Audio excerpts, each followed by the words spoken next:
persona con éxito y otras no es una falta de fuerza, tampoco una falta de conocimientos, sino más bien una falta de voluntad. Vincent T. Lombardi, jefe de ventas en mercados competitivos.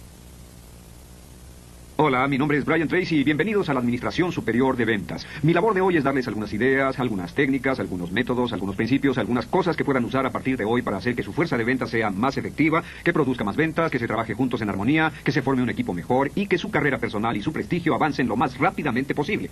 Cuando tenía 22 años, formé mi primera fuerza de ventas en el sureste de Asia. Cubría 6 países y empleaba 95 personas que sacaban más de $1 millón de negocios al mes. Y comencé de la nada. Empecé poniendo anuncios en el periódico, reclutando, entrenando, entrevistando, administrando, supervisando, formando, motivando y todas las catástrofes.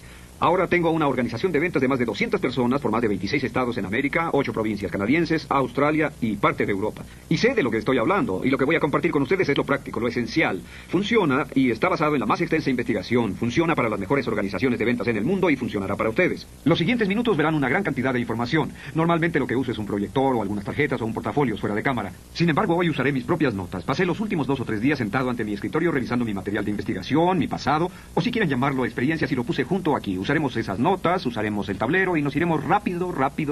Les sugiero una cosa, mientras revisamos este material, tomen notas, escriban cosas y cuando les surja una idea en la mente, algo que les permita resolver el problema o tratar a una persona o resolver una dificultad de ventas, escríbanla rápidamente porque si no la olvidarán y la habremos pasado. ¿Están listos? De acuerdo. Empecemos con el papel de un administrador de ventas. ¿Cuál es su papel como administrador de ventas? El papel número 1 como administrador de ventas es simplemente esto, es obtener resultados. Es llevar a casa el tocino, es lograr la venta. Ese es el papel de un administrador de ventas. ¿Y cómo se obtienen resultados? Pues hay varias cosas. La número 1 es que siempre se comienza con los resultados y se va retrocediendo hasta el día actual. Uno de los principios más importantes de la administración es determinar el nivel de ventas que desea obtenerse en una base diaria, semanal, mensual, semestral y anual. Establecer eso como objetivo y después trabajar en reversa hasta el día de hoy y decidir qué tendrá que hacer a partir de este momento para lograr ese objetivo en ese lapso de tiempo. Aquí están las funciones de la administración de ventas. La primera es organizar. En realidad, su trabajo es el de un organizador. Usted organiza personas, organiza recursos, organiza presupuestos, organiza material promocional, organiza el proceso. Organiza y planea y hace planes de acción para poder llegar a donde quiere ir. Una de las cosas que he aprendido en el transcurso de mi carrera es que entre mejor planificador sea, más éxito tendrá respecto a lo que está ocurriendo en el mercado. Lo segundo que hace es motivar y comunicar. No olvide que tiene que hacer todo su trabajo a través de otras personas y tiene que motivarlos, comunicarse con ellos, darles la información que necesitan, los recursos que necesitan, los incentivos que necesitan, darles, por así decirlo, el impulso moral que necesitan para lograr que otras personas hagan el trabajo. La administración es obtener resultados a través de otros. Lo tercero que se hace es que debe medir resultados.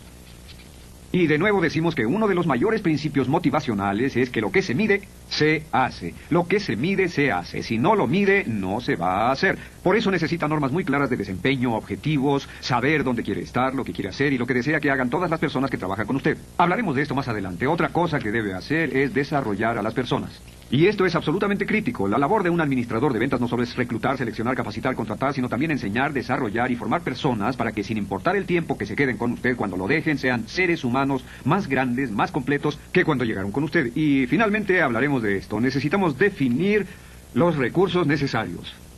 Cuando se trata de estar a cargo de una administración de ventas, de ser responsables de metas de ventas, significa que tienen que determinar los planes de ventas, determinar el material promocional, determinar los presupuestos, los planes de ventas, las recompensas de ventas, los incentivos de ventas, las campañas. Tiene que determinar la mezcla del mercado, qué producto va a vender, a qué precio lo va a vender, qué promoción usará, en qué parte lo va a vender, y después reunir a todo su equipo y enfocarlo en esto para que ellos puedan utilizar los recursos para ganar batallas. Quiero compartir con ustedes una de las más importantes, por así decirlo, ideas en la administración de ventas. Simplemente es esto, la llamo el modelo de fábrica.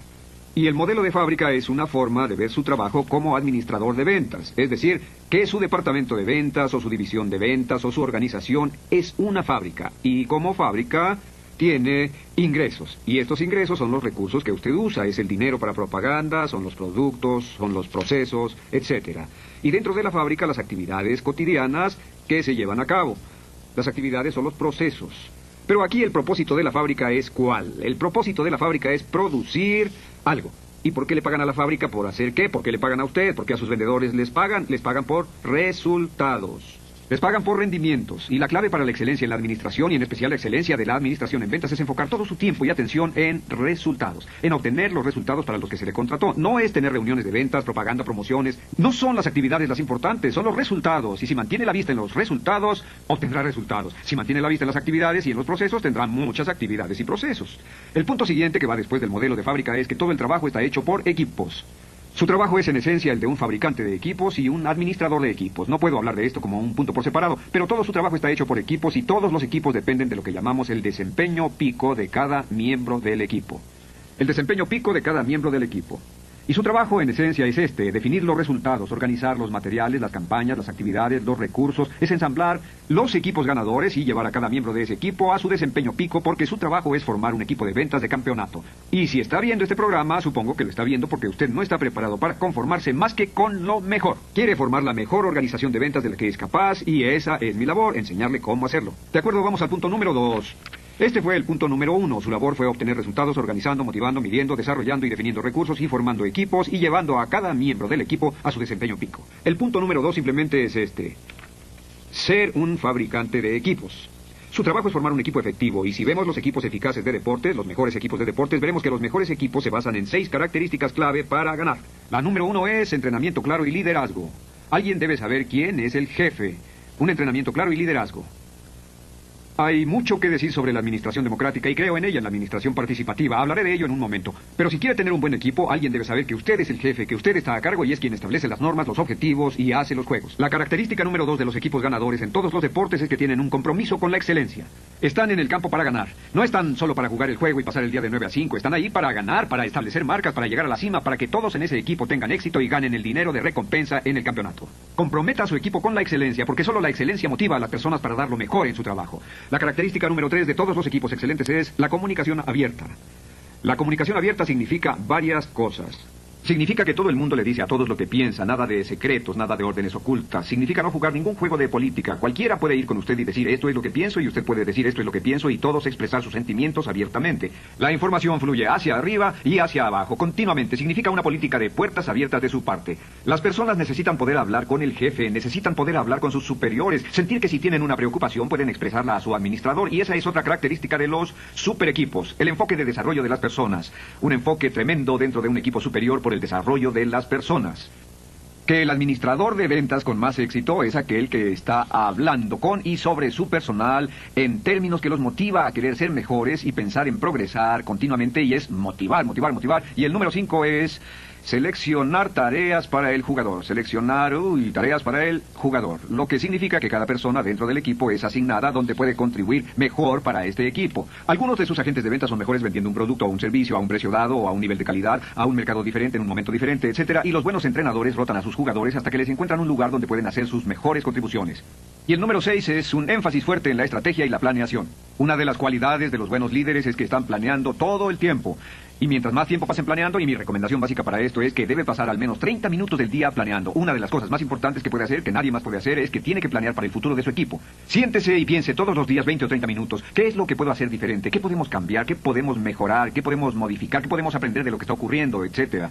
La característica de los líderes excepcionales, de los entrenadores excepcionales, es la visión. Debe tener una visión de lo que puede ser su organización. Debe tener valor y debe poder vender esa visión a otras personas. Necesita persistencia, necesita consistencia y necesita dedicación como un propósito. Y finalmente no olviden lo que dijo Vince Lombardi, uno de los mejores entrenadores en la historia del deporte. Simplemente dijo esto, que para poder formar un equipo brillante debe ser brillante en lo básico. Debe ser brillante en lo básico. No olvide la regla del 80-20. La regla del 80-20 dice que el 20% de lo que hace le otorga un 80% de los resultados. Los mejores administradores de ventas son aquellos que piensan una y otra vez sobre lo básico que hace la diferencia. ¿Qué otra cosa es importante? Número 3, la selección.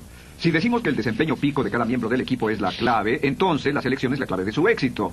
La selección es una de las cosas más difíciles de hacer. Yo he pasado por más agentes de ventas y más problemas de selección de las que hayan soñado y voy a darles lo mejor de lo mejor que he aprendido sobre la selección. Número 1, seleccione lentamente. Como decimos, selección apresurada, tiempo perdido. Seleccionar personas que no son apropiadas es muy caro, le cuesta tiempo, le cuesta dinero, le cuesta problemas y le cuesta ventas. Porque el único recurso que tiene para vender en su compañía es el tiempo que usted puede invertir formando su fuerza de ventas y obteniendo resultados. Si pierde su tiempo con personas que no pueden hacer el trabajo, entonces no podrá invertir el tiempo con personas que sí pueden hacerlo. Así que seleccione lentamente. Número 2 es que cuando va a seleccionar, piense. Como dijo Thomas J. Watson de IBM, Piense de acuerdo a los requisitos del trabajo. ¿Qué es lo que se espera que haga la persona día tras día tras día? Y contrate a una persona basado en lo que va a tener que hacer. Y otra de las cosas es personalidad, basados en la aptitud y cómo pueden hacer el trabajo. ¿Cómo puede saber si es apto para ese trabajo? Es muy simple. ¿Ha hecho ese trabajo antes o ha hecho un trabajo que tenga rendimientos y procesos similares? Y lo segundo es personalidad.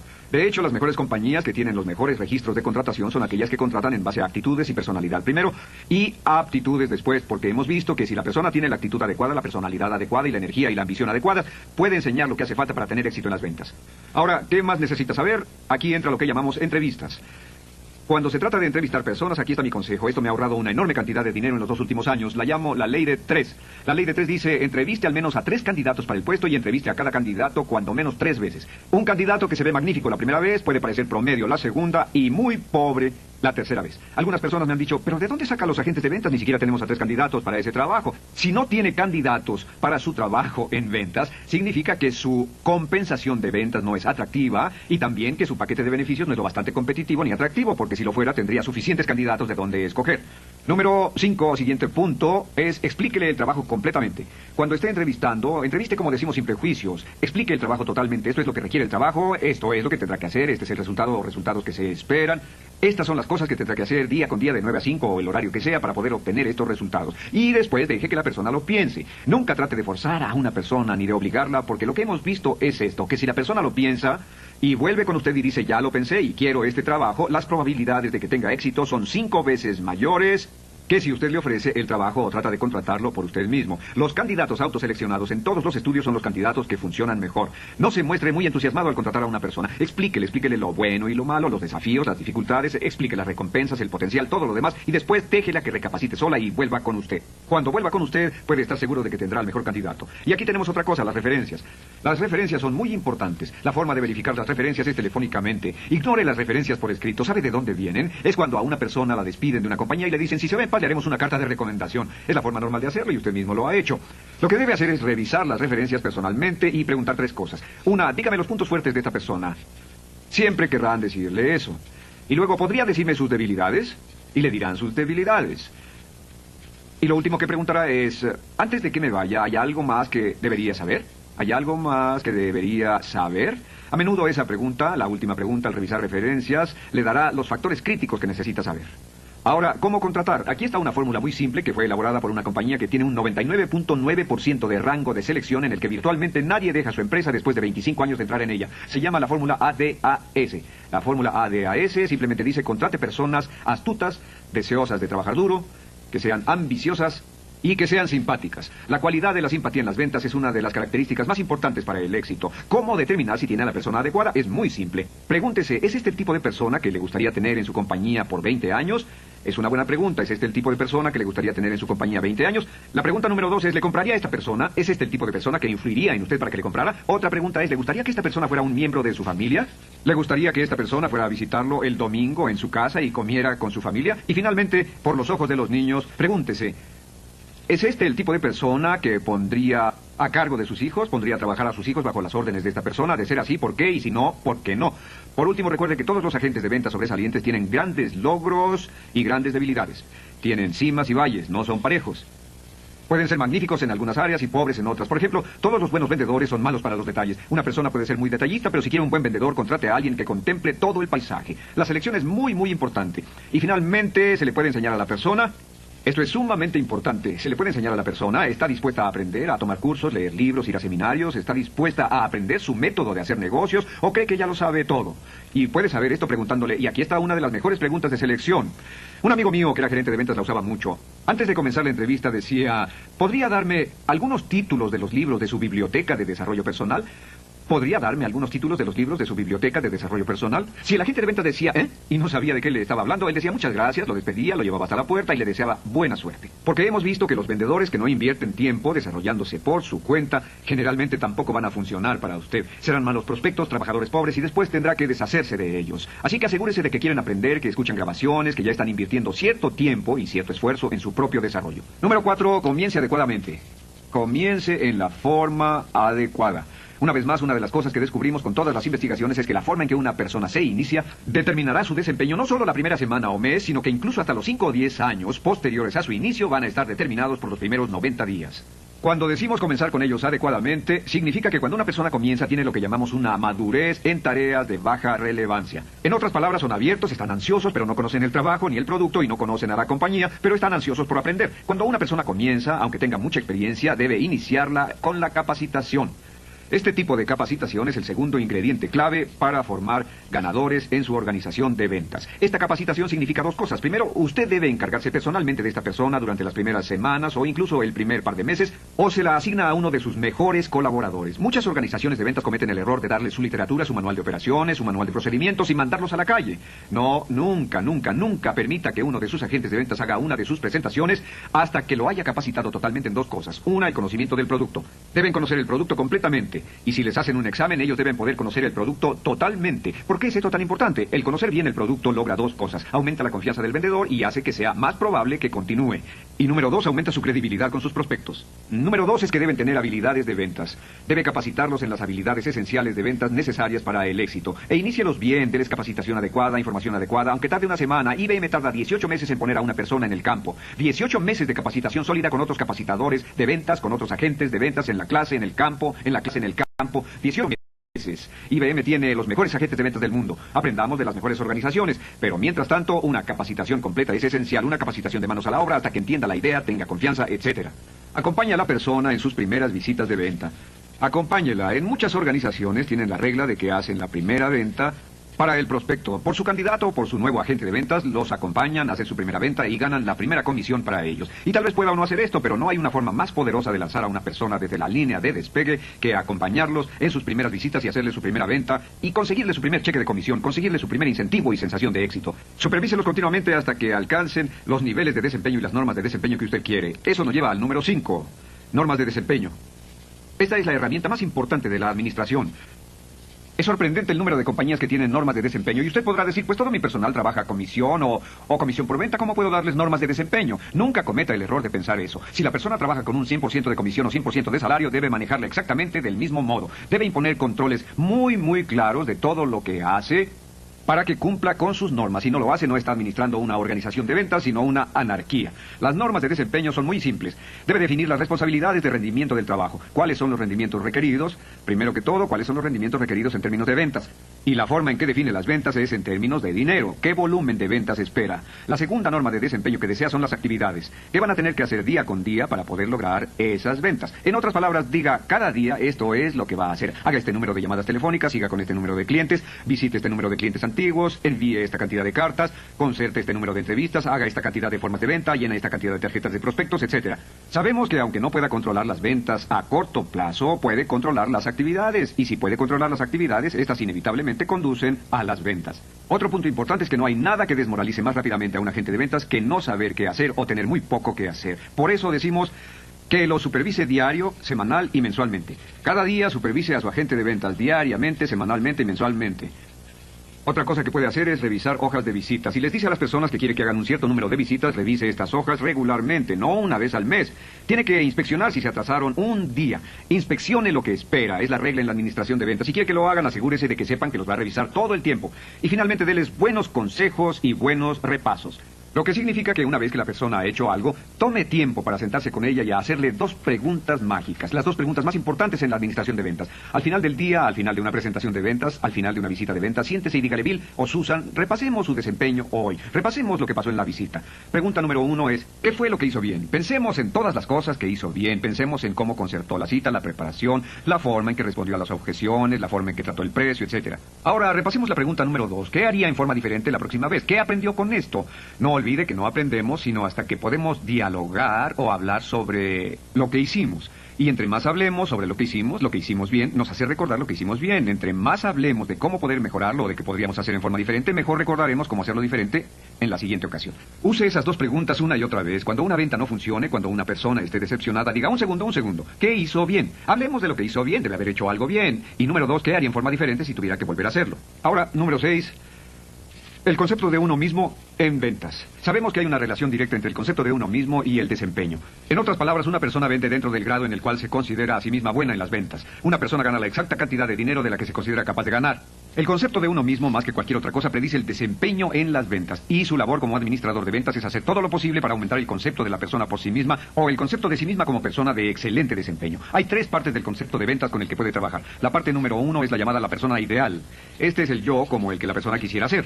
¿Cómo alentar el yo ideal? Pues alentando a la persona a que establezca como patrón o como modelo a la mejor persona de su industria.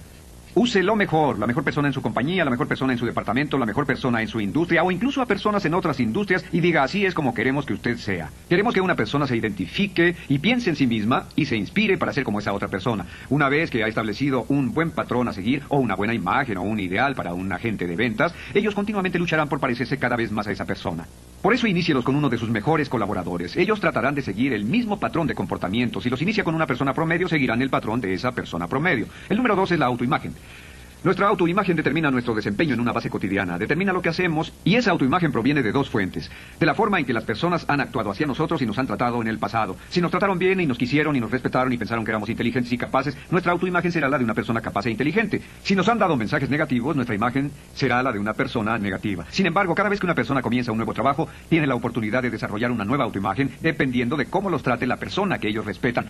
Y la persona que los respeta, y usted puede tener una poderosa influencia tratando a las personas en forma positiva, respondiéndoles en forma positiva, tratándolas como si fueran importantes para que su autoimagen sea positiva. Sin importar lo que pase, déles un empujón, alábelos, refuércelos, sonríales, dígales que cree en ellos, etc. Y su autoimagen se traducirá en un desempeño ideal. Y número 3, esta parte del concepto propio es la autoestima.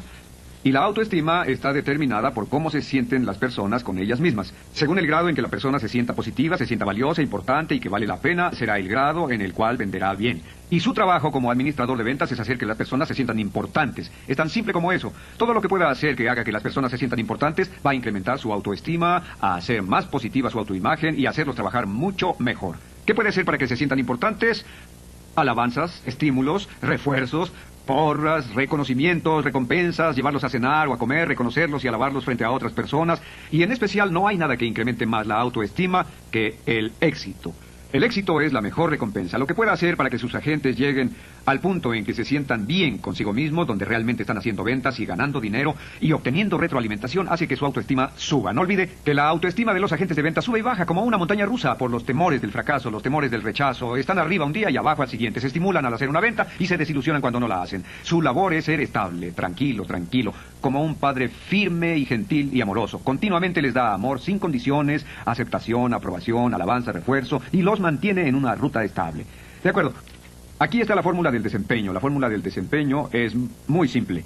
A más B igual a D. A significa aptitud, la M significa motivación y la D es desempeño. Y la aptitud es una función de tres cosas. Es la habilidad natural, la habilidad que una persona tiene o ha desarrollado. También es una función de experiencia, la experiencia que tiene una persona. Y número 3 es capacitación. De todas estas tres, lo único que puede usted cambiar, no puede cambiar ni su habilidad ni su experiencia, eso pertenece al pasado, pero sí la capacitación, la educación y el desarrollo. Y eso es lo que todas las fuerzas importantes, incluyendo fuerzas como IBM, Xerox, Hewlett Packard, etc., gastan cientos de millones de dólares cada año capacitando a su personal porque existe una relación directa entre la capacitación y el éxito en las ventas. Ahora, la motivación también es una función de 4 cosas. La motivación depende del liderazgo. El tipo de líder que es algo poderoso. Tenemos a Lee Iacocca de Chrysler. Un hombre puede afectar una organización que emplea más de 150,000 personas. El liderazgo es un factor poderoso en la motivación. Liderazgo excelente, excelente motivación. Liderazgo pobre, pobre motivación. Lo segundo es el clima organizacional o clima org. Su empresa es un buen lugar para trabajar, es un lugar feliz, positivo, alegre, es un lugar abierto, expresivo o es un lugar que digamos carece de eso. El clima organizacional tiene un efecto poderoso en la motivación. Lo siguiente es la estructura de recompensas. La estructura de recompensas de su organización. Paga por el desempeño, paga más por ventas más altas o a todo el mundo se le paga la misma cantidad. La clave es la estructura de recompensas y finalmente la estructura de necesidades del individuo. La estructura de necesidades del individuo, en muchos casos estas dos son variables críticas. ¿Cuáles son las recompensas? Las necesidades. La mayor necesidad de un agente de ventas. La necesidad más profunda de un agente de ventas es su autoestima, su amor propio, el sentirse bien consigo mismo, sentirse positivo, agradable y tranquilo. Y usted como administrador de ventas será determinante en satisfacer esas necesidades. Otra cosa que debe preguntarse es ¿qué necesitan mis agentes? Ellos necesitan ciertas cosas para sentirse motivados y las veremos en un segundo. En especial necesitan el éxito, en especial necesitan refuerzos. Muy bien, aquí tenemos el estilo de liderazgo, aquí está el número 8. ¿Cuál es el estilo de liderazgo más poderoso para sacar lo mejor de su personal? Una vez más de 32,000 empleados y agentes de ventas han sido entrevistados y nos dicen que el mejor estilo de liderazgo es una combinación de 2 factores. Y veremos esta tabla administrativa, que divide las personalidades en 4 estilos diferentes. Dice, en una esquina, una alta consideración, en otras palabras, preocupación por las personas es parte del cuadro aquí, y de este otro lado es preocupación por las tareas. Pero también está la estructura, y lo que hemos visto que los agentes de ventas necesitan más que cualquier otra cosa es una mezcla entre estructura y consideración, o consideración y estructura. En otras palabras, los mejores agentes de ventas son aquellos que se preocupan por sus personas y tienen conciencia de sus tareas. Alientan a su personal en términos de conseguir ventas todo el tiempo. Significa que cuando habla de negocios, habla de cómo mejorar los resultados en las ventas, y cuando habla con la persona, habla con ella sobre cosas que son de naturaleza personal. Y la clave valiosa, lo que puede cambiar más rápidamente que cualquier otra cosa y mejorar el desempeño, es su estilo de liderazgo. Y no olvide que los grandes líderes dirigen con el ejemplo. La regla simple es la regla de oro. Dirija a otras personas. Capacítelas como le gustaría que lo capacitaran a usted. Guíelos como le gustaría que lo guiaran. Guíelas, retroaliméntelas como le gustaría que lo retroalimentaran a usted. Dele supervisión, consejos, disciplina, del mismo modo que le gustaría que se la dieran. No olvide que también debe darles libertad para trabajar. Los hombres y mujeres que han trabajado con líderes excepcionales dicen, la cualidad de nuestro líder es que nos dijo qué había que hacer, nos dirigió por medio de objetivos y después nos dio la libertad de desenvolvernos siempre y cuando diera resultados. Por eso es importante que se tengan esos objetivos, que se tengan metas, que se tengan normas y se siga reforzando, reiterando y repitiendo esas normas una y otra vez para que todos los que trabajen con usted tengan claro cuáles son esas normas. ¿Cuáles son algunas de las cosas que puede hacer? Número 9, lo que llamamos la estructura de recompensa por motivación. Número 9, ¿cómo recompensar a las personas? Hay varias cosas que a los agentes les gustan como recompensa. El número 1, como dijimos antes, es el logro. En todos los estudios recientes no hay nada que motive más a un agente de ventas que lograr las ventas. Y por pequeña que sea esa capacitación, esa guía que puede dar a las personas, eso les permite lograr ventas y estimula su moral más que los demás factores juntos. Número 2 es el dinero. El dinero que está conectado con los logros. Recompensas, pues como dije, a los vendedores les encanta el dinero. Y número 3 es el estatus. Les gustan los precios, pero les gusta más que cualquier otra cosa el estatus, el prestigio, los autos grandes, la ropa cara, los viajes a buenos lugares, etc. A los vendedores más que nada los motiva el estatus y el prestigio. El dinero solo es significativo porque puede comprarles artículos de prestigio o les puede comprar un estilo de vida de un nivel alto. Hay otros 4 que están relacionados con los demás, es reconocimiento. Los agentes necesitan ser reconocidos cuando hacen un buen trabajo. Alguien que les diga, oye, hiciste un buen trabajo, y las alabanzas son un poderoso incentivo de motivación. Y el número 5 es la atención del administrador.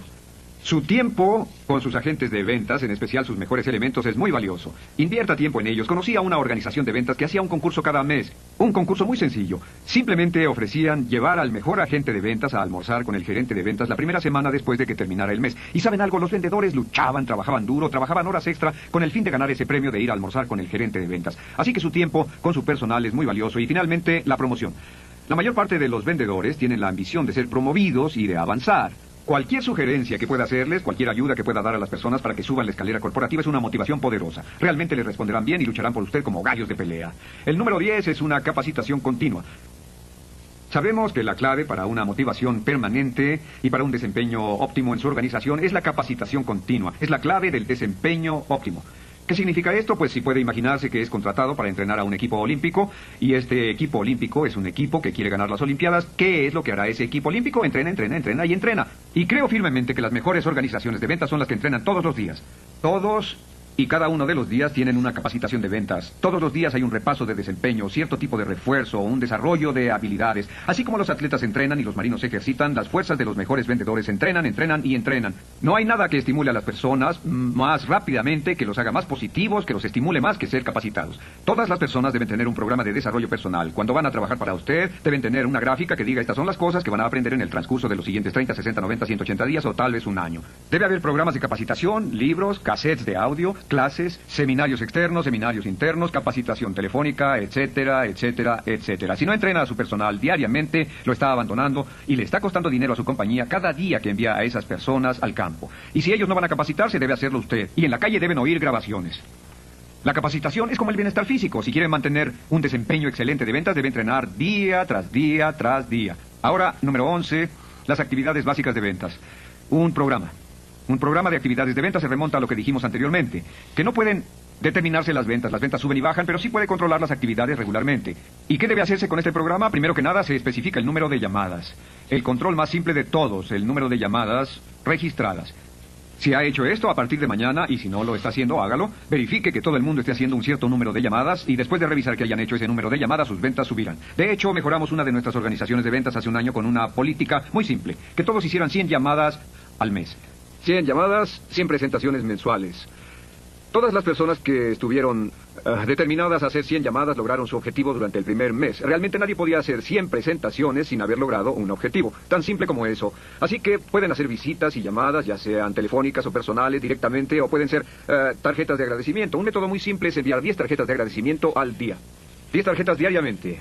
Es posible mejorar una organización haciendo de esto una política, que cada uno de los agentes envíe 10 tarjetas de agradecimiento al día. La compañía paga las tarjetas y paga el porte, pero cada agente tenía que hablar con por lo menos 10 personas para tener 10 tarjetas que escribir. Esta simple política logró en una organización que la sucursal, que era la número 15 de 15 sucursales con 30 agentes de ventas, 90 días después de instituir la política de 10 tarjetas de agradecimiento diarias, bajaron a solo 18 agentes de ventas y subieron al puesto número 1 como sucursal. Los que no quisieron enviar las 10 tarjetas de agradecimiento renunciaron, y los que permanecieron ahí hicieron una labor genial. Ahora, no olviden que siempre habrá una relación directa entre el tempo de actividad y las ventas, y el tempo rápido es determinante. El tempo rápido es esencial para el éxito. Mantenga a sus agentes ocupados en movimiento, activos. Haga una gráfica que siga la línea hacia arriba. Hágalos trabajar duro y rápido, que comiencen temprano y terminen tarde, que trabajen. Ese tempo rápido se traducirá en ventas. Antes que nada se traducirá en más contactos, se traducirá en contactos mejores y se traducirá en ventas. Una fuerza lenta de movimiento, donde el personal tiene un horario muy relajado, es donde la energía y el desempeño en las ventas disminuye mucho. Quienes mejor se desempeñan tienen un tempo rápido, se mueven rápidamente, hablan por teléfono, entran y salen de la oficina, se mueven rápidamente y con precisión. Así que siga un tempo rápido. Ahora, ¿cuáles son las necesidades básicas de los agentes? Número 11, necesidades básicas de los agentes de ventas. Hay 2 necesidades básicas. La número 1 es la de autonomía. Las personas en el campo de trabajo necesitan sentir su individualidad, sentirse especiales, destacar. Y la segunda es la llamada de dependencia. Necesitan sentirse parte de un grupo, necesitan sentirse parte de una organización mayor. ¿Y cómo satisfacer estas necesidades de dependencia o de pertenencia, al igual que la necesidad de autonomía, a través de entrevistas de ventas? Entre más juntas de ventas tenga, entre más juntas productivas de ventas tenga, mejor será su organización. A veces podrá modificar su organización en una semana teniendo juntas de ventas cada mañana a las 8. ¿Y qué hace en las juntas de ventas? 3 cosas. Una será no quejarse, ni blasfemar, ni lamentarse de los problemas en las ventas. No peleará con sus agentes por los negocios que han perdido. Hará 3 cosas. Una será dar mucha información. Le dirá al personal todo lo que necesita saber sobre su negocio. Entre más información tengan de lo que pasa en su compañía, en su negocio, más felices estarán. Número 2, capacitar. Esto hará que sus mejores agentes de ventas se preparen y den consejos. Usará videos, grabaciones de audio, pero capacitará día con día, porque cada vez que alguien aprende algo nuevo, su nivel de motivación y autoestima sube. Y número 3 es que dará reconocimientos. Alabará y reconocerá. Si quiere hablar con alguien por su mal desempeño, es muy simple, llévelo aparte a algún otro lado, lejos de los demás, y hable con él en privado. Pero el momento para usar las recompensas, el reconocimiento, las alabanzas, los refuerzos, etcétera, es en público. Y entre más lo haga públicamente, más tendrá que dar, porque las personas van a luchar por conseguirlo. Ahora, el número 13... es muy importante, la regla del 80-20 aplicada a su fuerza de ventas. Los administradores de ventas me dicen, esta regla es problemática porque el 20% de nuestros agentes hacen un 80% de las ventas, o sea que el 80% de los agentes de ventas solo hacen el 20%. Y si no tiene mucho cuidado, pasará un 80% de su tiempo con el 80% de los agentes que solo hacen el 20%. Y solo un 20% con el 20% que está haciendo el 80%. ¿Cómo resolver el problema? Es muy simple. Invierta usted tiempo personal con el 20% mejor e invierta tiempo grupal con el 80% más bajo. Tiempo personal con el 20% mejor, porque eso los motivará mucho, y tiempo grupal, tiempo de equipo de ventas, con su 80% más bajo. Así debe manejar su tiempo, pero asegúrese de invertir el 80% de su tiempo con el 20% de su personal que le da el mejor rendimiento. Nunca deje que sea al revés. Porque le diré algo, una tercera parte de las personas que contrate aún con las normas más estrictas no va a funcionar. No malgaste su tiempo con las personas que no van a funcionar. Pasen más tiempo con los que sí van a funcionar, porque si no lo hace, se irán y acudirán a alguna otra parte donde los aprecien más. Ahora, círculos de calidad. Los círculos de calidad son una herramienta motivacional magnífica. Simplemente es reunir a las personas sin manejo de ningún tipo para discutir y resolver problemas. Deles problemas, asígneles problemas, y los mejores problemas simplemente son estos: servicio, servicio al cliente y apoyo de ventas. ¿Qué podemos hacer para apoyar mejor a los agentes de ventas? ¿Qué podemos hacer para dar un mejor servicio al cliente, etcétera? Y se forman estos círculos de calidad. Les dará estas tareas y hará que tomen soluciones y se las den a usted como administrador para instituirlas y ejercerlas dentro de la compañía. Cuando su personal interviene en círculos de calidad, pierde tiempo de trabajo. Generalmente en las compañías para las que he trabajado hacían círculos de calidad los viernes por la tarde, pero los puede hacer los lunes por la tarde o por la mañana. Deles una junta de 1 hora y haga que se sienten y hablen sobre las cosas diferentes que pueden hacer para resolver los problemas de la compañía. La mejor forma de hacer los círculos de calidad, por cierto, es tenerlos en forma interdisciplinaria. Significa que se tienen personas del área de recepción, personas de hipotecas, personas de mercadeo, personas de producción, de fabricación. Los reúne a todos con sus diferentes puntos de vista y después hace que hablen sobre cómo poder mejorar cosas específicas. Ahora, lo específico es importante. Los problemas deben ser específicos, no de cómo podemos mejorar las cosas nada más, sino cómo podemos lograr la meta específica de reducir el tiempo que existe entre la queja del cliente y la respuesta que se le da en un 50% o algo parecido. Los círculos de calidad son muy importantes. Por cierto, sabemos una cosa, que el personal es leal a su compañía en relación de 1 a 1. Entre más involucrados estén en lo que está haciendo la compañía. Mientras más involucrados estén en la resolución de problemas y toma de decisiones, más leales, más dedicados, más determinados y más productivos serán y más alta será su autoestima. Ahora, número 15, algo que todo administrador debe hacer es reunir a su personal para sesiones regulares de inspiraciones súbitas. Estas sesiones de inspiraciones súbitas son sesiones que duran de 15 a 45 minutos y son muy específicas. Están dirigidas a resolver un problema concreto. Un problema específico que tiene una respuesta concreta. Un ejemplo es cómo incrementar nuestras ventas en un 20% en los siguientes 30 días. Cómo incrementar las ventas un 25% en los siguientes 90 días. Cómo reducir nuestros costos de propaganda un 15% y mantener el nivel de ventas durante los siguientes 60 días. Debe ser muy específico con el problema. Sentarse alrededor. Lo más conveniente es en círculo. El número de personas de 4 a 7. La mejor duración de 15 a 45 minutos. Y no olviden, luchen pero como una broma y pasen de la cantidad contra la calidad. La clave de las inspiraciones súbitas es esta. Digamos, a ver si podemos pensar en 30 ideas, en 30 minutos, que podamos aplicar ideas prácticas a esta solución y nada de juicios. Es una de las formas más poderosas de motivar a sus agentes, de involucrarlos, de que piensen en forma creativa, de que piensen continuamente en cómo ayudarlo, en buscar soluciones para hacer mejor el trabajo. Realmente, los administradores que no tienen sesiones de inspiraciones súbitas están empolvándose tanto que no pueden imaginarlo, porque hasta la persona promedio dentro de su organización, si la ponen en una sesión de inspiración súbita una vez a la semana, generará ideas que valdrán tanto dinero que los sorprenderán. He estado en sesiones de inspiración súbita en muchas organizaciones y es sorprendente cómo las secretarias, los empleados, las personas que ni están involucradas en las ventas aportan ideas que pueden valer miles y miles de dólares para usted. Es una responsabilidad de la administración moderna de las ventas y si no la hace es importante que aprenda a hacerla. Número 16. ¿Cómo ser un administrador de ventas excelente? Aquí está, simplemente es la disciplina. ¡Tarán! Muy bien, ¿cómo disciplinar? Todo el mundo tiene un problema con la disciplina. ¿Cómo tratar a los que se desempeñan bien? Simplemente empiece con el número 1.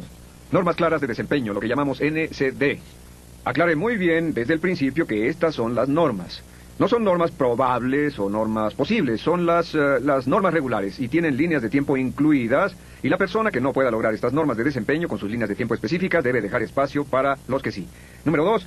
Una vez que haya establecido las normas de desempeño y las personas no las estén cumpliendo, revise continuamente, revise regularmente, siempre vigile que lo hagan. No tiene caso volver con una persona 3 meses después y estableció una norma de desempeño y decirle que no está cumpliendo.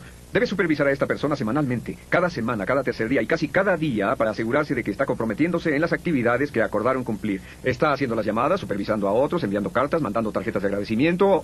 Dele, si desea, una hoja de reporte que le devuelvan diariamente y que esté llena con todo lo que debe hacerse. Otra cosa, imponga la disciplina en privado. Lleve aparte a su agente y dígale, mira, esto es lo que acordaste hacer y no lo estás logrando. Dígale lo que debe cambiar y cuánto. Elabore un plan para resolverlo. Haga todo lo posible para salvar a una persona. Es mucho mejor salvar a una persona que perderla. Ofrézcale ayudarla. Esto es muy importante. Dígale, ¿hay algo que pueda hacer para ayudarte? ¿Necesitas capacitación adicional, entrenamiento adicional, consejos? ¿Necesitas que alguien te acompañe a vender? ¿Qué podemos hacer para ayudarte? ¿Quieres un curso, un libro, un programa de audio, un programa de video? ¿Qué podemos hacer para ayudarte a mejorar? No olvide su labor como administrador de ventas, entrenador, capacitador, consejero, ayudante, etcétera, y sea firme pero justo. Firme pero justo, y no abandone a las personas. Una vez que dijeron que van a hacer algo, asegúrese de que lo hagan. Ahora, número 17, despidos. Es una de las labores más desagradables de la administración, pero déjenme decirles esto. Un administrador que no puede despedir, que no puede renunciar a las personas incompetentes, no merece ser administrador. Antes decíamos, ¿por qué una persona no hace su trabajo? Y respondíamos, porque no tiene habilidad o no tiene motivación. Si una persona no está haciendo su trabajo, realmente no importa si es motivación o habilidad. Lo importante son los resultados y las normas de desempeño. Si contrata a una persona y esta no hace su trabajo adecuadamente, ¿quién es incompetente? ¿Quién es incompetente? ¿La persona que está haciendo lo que puede o la persona que contrató a quien no puede hacer el trabajo? La respuesta es que la persona que contrata a alguien incompetente es la incompetente. La persona que sigue dejando a la incompetente en ese lugar se vuelve aún más incompetente a los ojos de todos los que la rodean. Lo que tiene que hacer es que debe, con honestidad, cuando la persona le muestra que no puede hacer el trabajo, debe estar dispuesto a despedirla. Y la forma más simple de hacerlo es esta. Yo siempre lo hago y lo llamo el disco rayado. Siente a la persona y dígale, Jim o Susan o Bill o Mary, no creo que seas el adecuado para este trabajo, o no creo que este trabajo sea el adecuado para ti, y creo que estarías más feliz haciendo otra cosa. Repita eso una y otra vez. No creo que este trabajo sea el adecuado para ti, o no creo que tú seas el adecuado para este trabajo, y estarías más contento haciendo otra cosa. Y pídales que renuncien. Lo primero para despedir es no olvidar que si no puede despedir a alguien, no es apto para una administración de calidad. Si no puede despedir, deberá hacerse a un lado y permitir que otro lo haga. Si no puede despedir, tampoco puede contratar, porque no puede contratar a menos que esté dispuesto a deshacerse de las personas que no funcionan. Es algo muy importante. Hágase esta pregunta a sí mismo. Se llama pensamiento de base cero. La pregunta del pensamiento de base cero consiste en lo siguiente. Conociendo lo que ahora sé sobre esta persona, ¿la contrataría de nuevo? Sabiendo lo que ahora sé de esta persona, si tuviera que volver a hacerlo, ¿la contrataría? Y aplique esta pregunta de base cero con todo el mundo. Sabiendo lo que ahora sabe de su personal de ventas, ¿cuántas de estas personas contrataría? Y si la respuesta es no contrataría a esta persona sabiendo lo que ahora sé, entonces la pregunta es ¿qué tan rápido puede deshacerse de ellos? ¿Qué tan rápido puede despedirlos? Esto es crítico. Y lo más importante para despedir es proteger la autoestima a toda costa. Proteger la autoestima a toda costa. Nunca despida a una persona criticándola y diciéndole que no es lo bastante buena para el trabajo. Solo dígale, no pienso que este trabajo sea el adecuado para ti. Y creo que estarías más feliz haciendo otra cosa. Y pídale que renuncie. Pídales que renuncien. Pídales y vuelva a pedirles que renuncien o que se vayan, porque una persona que renuncia puede irse con su autoestima intacta. Despida gentilmente, porque muchas veces verá que la rueda da muchas vueltas y que tal vez trabaje para alguien que usted despidió en el pasado. Y si lo hace con gracia, si lo hace con clase, siempre podrá mirar de frente a esa persona y seguir siendo su amiga. Muy, muy importante ser gentil cuando despida. Número 18, no olvide que como administrador es modelo a seguir. Y como modelo a seguir, debe administrar bien su tiempo. Debe estar comprometido en desarrollo personal, en capacitación continua, debe comenzar temprano, trabajar duro, quedarse hasta tarde. Debe hacer todas las cosas que desea que otras personas hagan. Y esta es una pregunta que debe hacerse todos los días. La llamamos axioma universal. El axioma universal simplemente dice, aplicado a la administración de ventas, dice, ¿qué tipo de organización de ventas sería mi organización de ventas si todo el mundo en ella fuera justo como yo? ¿Qué tipo de organización de ventas sería su organización de ventas si todo el mundo dentro de ella fuera como usted? Si todo el mundo trabajara como usted, administrara su tiempo como usted, se encargara de las responsabilidades como usted, planeara en forma estratégica como usted y se capacitara y se desarrollara así. No olvide que lo más importante que puede hacer es ser un buen ejemplo para su personal, porque si él lo imita no es por lo que dice, sino por lo que hace, que establece las normas en su organización. Número 19 es no olvidar que la válvula clave de control en el desempeño individual dentro de su organización es la interacción entre usted y sus empleados. Aquí está usted y aquí están sus empleados. Todo el comportamiento de ventas dentro de su organización está determinado por lo que pasa en este punto, aquí. El punto donde usted conoce a sus agentes de ventas y ellos lo conocen a usted. Si esto es positivo, feliz, de apoyo, de interacción, esta será una organización de ventas de éxito. Y si es negativa, será una organización de pobre desempeño. Y aquí tienen una prueba muy simple. Es qué tan a menudo sonríe cuando ve a su personal y qué tan a menudo su personal se ríe cuando está en su oficina. Esta es la prueba crítica de desempeño, porque en todas las organizaciones de alto desempeño las personas ríen mucho cuando trabajan. En las organizaciones de bajo desempeño, no. Es tan simple como eso. ¿Y qué está ocurriendo entre usted y el agente de ventas en este punto crítico de la entrevista? Si es feliz, positivo, de apoyo, alentador, divertido, o si es negativo, deprimente, demandante, eso va a determinar más que cualquier otra cosa el rendimiento o la productividad de esa persona. Muy bien, número 20, aquí hasta abajo hay 4 claves para la interacción positiva. La clave número 1 es una situación incondicionalmente positiva. La clave número 2 es el contacto físico. Dar una palmada a la persona, pasarle un brazo alrededor, darle estímulos. El número 3 es contacto visual. Ver a sus agentes, mirarlos a los ojos y sonreírles. Y el número 4 es ponerles atención. Ponerles atención. Tener tiempo para invertirlo con su personal es totalmente crítico. Tome su tiempo y cuando hablamos de ponerles atención queremos decir escucharlos. Finalmente, el punto número 21, la clave final que subraya todo lo demás que hemos hablado es siga el curso. Siga el curso, sin importar lo que pase. No olvide que la cualidad más importante en la administración de ventas es el valor. Es la habilidad de aguantar. Que nadie nunca le dijo que iba a serle fácil. Nadie le dijo nunca que la vida sería sencilla. Nadie le dijo nunca que iba a obtener sus recompensas y su estatus y su nivel con facilidad. El éxito cuesta trabajo. Mantenga sus temores, sus problemas alejados de sus agentes de ventas. Manténgalos dentro. Sonría aunque su corazón esté hecho pedazos. Sonría a pesar de que se sienta mal y se sienta decepcionado. Su posición como agente de ventas puede ser altamente estimulante, puede ser el trampolín a altos logros en la vida. Y no olvide esto, cuando las cosas vayan peor será lo mejor. Existe un viejo dicho en la milicia que dice, los soldados oran por la paz, pero esperan la guerra. Y la razón de esto es que nadie quiere la guerra. Oramos por la paz, todas las personas razonables lo hacen, pero esperan la guerra porque solo en la guerra se incrementa la promoción a los rangos más elevados. Para usted, entre más problemas se esté enfrentando, entre mayores sean las dificultades, entre mayores e insufribles sean los retos, será más posible que vaya por el camino rápido hacia el crecimiento, hacia el desarrollo y hacia el éxito. No olvide que no puede avanzar si todo va muy bien, solamente puede avanzar cuando está luchando contra un mar de lobos. Y no olvide esta hermosa frase de Dean Brace. Dijo, en el análisis final esta es la clave. Haga su trabajo. No solo su trabajo y nada más, sino ese poco más por el bien suyo. Ese poco más que valdrá todo el resto. Y si sufre, ¿cómo será? Y si duda, ¿cómo debe hacerlo? Haga su trabajo. Y entonces de su sufrimiento y de su duda nacerá el gozo supremo de la vida. Y usted puede convertirse en uno de los mejores vendedores de su generación y yo le deseo desde el fondo de mi corazón lo mejor del mundo. El éxito no se mide por lo que ha hecho en comparación con los demás, sino al compararlo con lo que usted mismo es capaz de hacer. Zig Ziglar. En Preparando la estrategia en el negocio. Hace 20 años que me topé con el tema de las metas y comencé a estudiarlo y a ver lo importante que es en el éxito de las vidas personales. Una de las cosas que me impresionó fue el encontrar que solo el 5% o menos de las personas que se encuentran en todos los niveles de los negocios e industrias reconocen la importancia tan grande de fijar unas metas específicas, metas en las que trabajarán diariamente. Cuando me di cuenta de la importancia de fijar metas en mi propia vida y al notar los cambios que tuvieron lugar, a veces en pocas semanas, me fui interesando en el tema de la estrategia. Toda mi vida estudié a los grandes generales de la historia y durante los últimos 15 o 20 años en la escuela comercial y trabajando como consultor para docenas de empresas, me sentí fascinado por el tema de la planeación estratégica y el impacto que puede tener en una organización. También encontré que la mayoría de las empresas no tienen ninguna planeación estratégica, que lo que tienen son presupuestos, proyecciones de ventas, planes de operación, esperanzas, sueños y aspiraciones, pero en términos de cristalizar el futuro de su organización, en términos de una estrategia clara dirigida a cómo ir de aquí a allá, muy pocas empresas la tienen. Yo diría que 1 de cada 10. Lo que voy a darles en los próximos 55 minutos son algunas de las mejores y más importantes ideas que han sido desarrolladas sobre el tema de planeación estratégica. No espero que se conviertan en planeadores de estrategia por ver esto, pero sí les garantizo que durante el transcurso de los próximos minutos van a tener un conocimiento más profundo de ustedes y sus organizaciones, van a conocer los puntos fuertes y débiles, van a tener lo que se llama ajá o eureka en experiencia. Va a ser posible que vean cosas que pueden cambiar o mejorar a partir de ahora.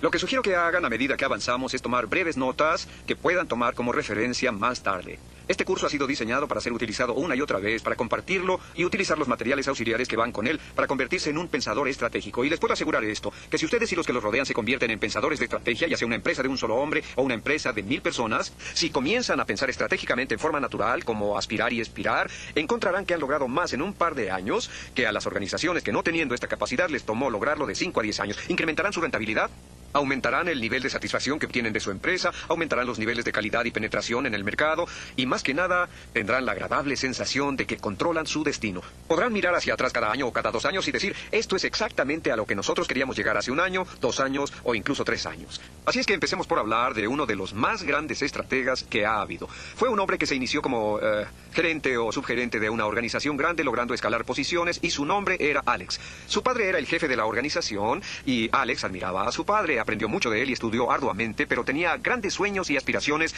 de construir una gran organización, mucho más grande que la de su padre. El Alex de quien estoy hablando era Alejandro de Macedonia, quien después fue conocido como Alejandro Magno, uno de los primeros y pocos hombres en toda la historia de la humanidad en ser llamado el Grande durante su vida y a través de todas las páginas de la historia. Un día Alejandro, quien tenía 19 años, sufrió la muerte de su padre. Su padre fue muerto probablemente por sus enemigos con una lanza que le atravesó un ojo, según creo, y Alejandro inmediatamente se convirtió en el rey de Macedonia. Macedonia y los macedonios eran una raza o tribu en el norte de Grecia que eran duros, aguerridos y muy militaristas y que habían conquistado y reinado sobre toda Grecia. Dentro de la casa de Alejandro, dentro de su ejército y el de su padre, y entre las otras tribus de Grecia, había una enorme cantidad de enemigos o si quieren competidores de mercado que ansiaban la posición de Alejandro. Así que Alejandro, tan pronto se convirtió en rey a los 19 años, encontró que había varios grupos preparados para levantarse en su contra y varios complots y conspiraciones internas para asesinarlo, quitarlo del camino y liberar a las ciudades-estado griegas del dominio macedonio.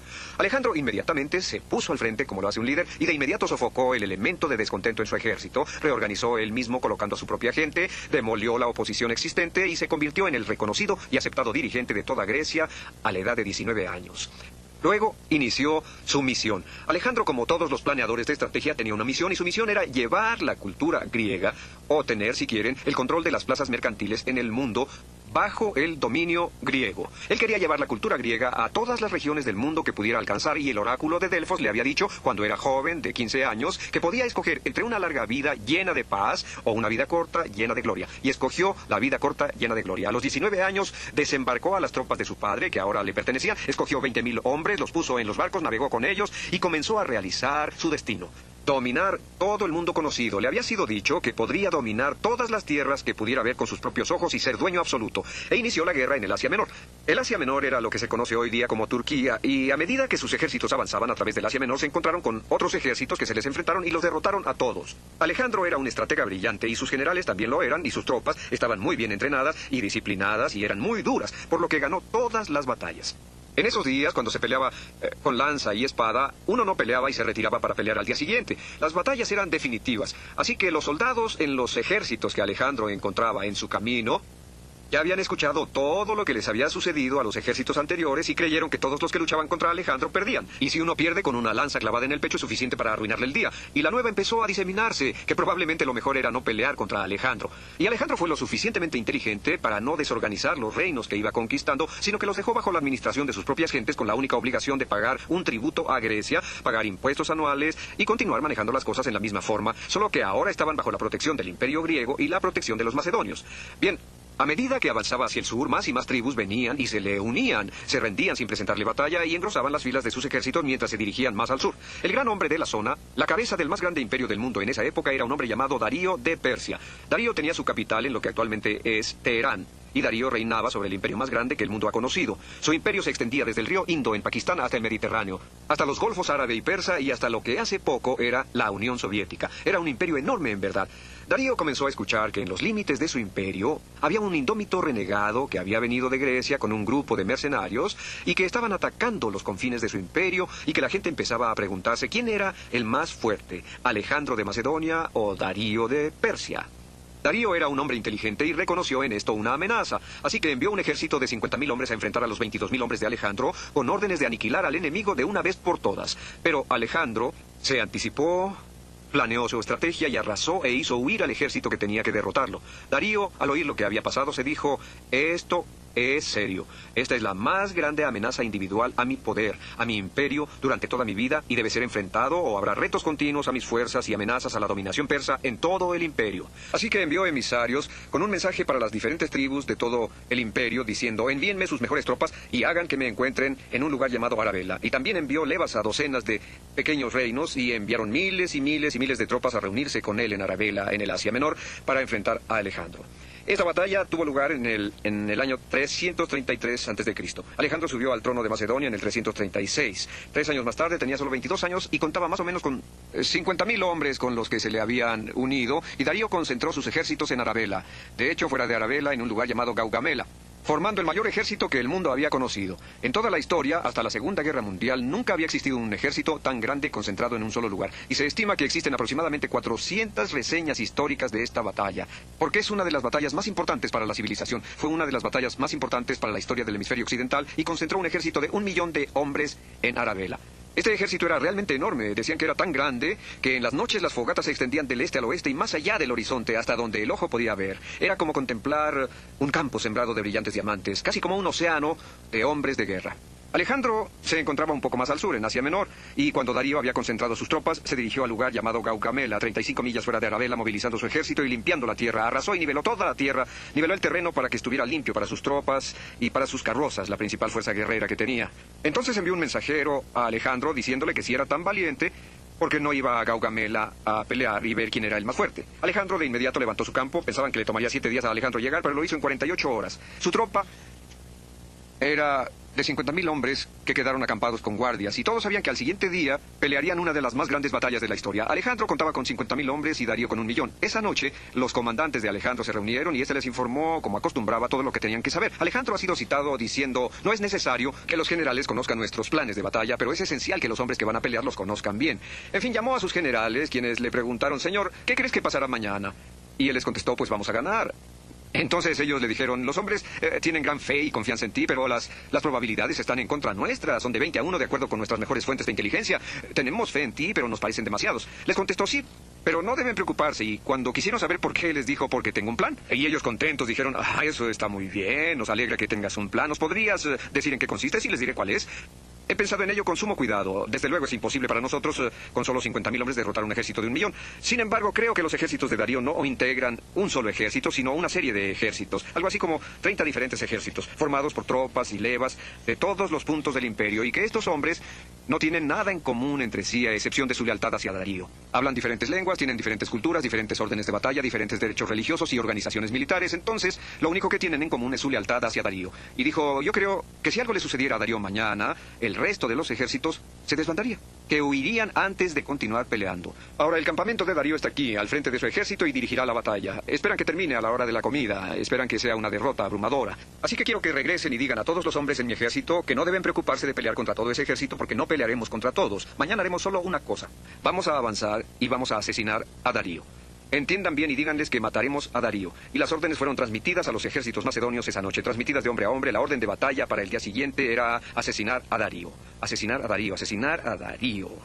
Al día siguiente las tropas se alinearon. Darío organizó sus tropas como si fueran un sólido muro humano de 1.000.000 de hombres para avanzar de frente y arrasar completamente al ejército macedonio de 50.000 elementos. Pero Alejandro dispuso sus tropas en forma diferente. Alineó sus tropas ese día en líneas como estas.